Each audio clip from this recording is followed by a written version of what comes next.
Actually ನನ್ನ farewell ಪಾರ್ಟಿಗೆ ಎಲ್ಲರೂ ಬಂದಿದ್ದೀವಿ. ಸಾಯಿ ಶೂರ್ ಫೇರ್ ಇದು ಎರಡನೇ ಸತಿ ನಾನು ಏನಾದ್ರು ಕಟ್ ಮಾಡ್ಬೇಕಾದ್ರೆ ಅವ್ನು ಒಂದು ಡೈಲಾಗ್ ಹೇಳ್ಬೇಕು. ನಾನು ಕಟ್ ಮಾಡಲ್ಲ, ನಮ್ದೇ ಇರ್ಬೇಕು.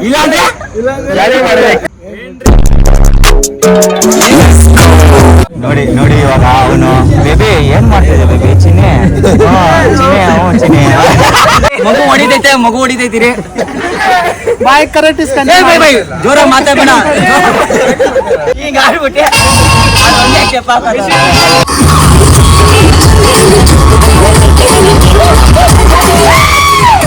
ಹೊಸ ಗ್ಯಾಂಗ್ ತೋರಿಸ್ತೀನಿ ಏನ್ ಮಾಡ್ತಾರಂತ ಅಲ್ಲಿ ನೋಡ್ಬೋದು ನೀವು. ಓಪನ್ ಮಾಡ್ತಾರೆ ನೋಡಿ, ಇಲ್ಲಿ ಒಂದು ಇವ್ರಿಗೆ ಜಗಳ ಆಗ್ತೈತೆ.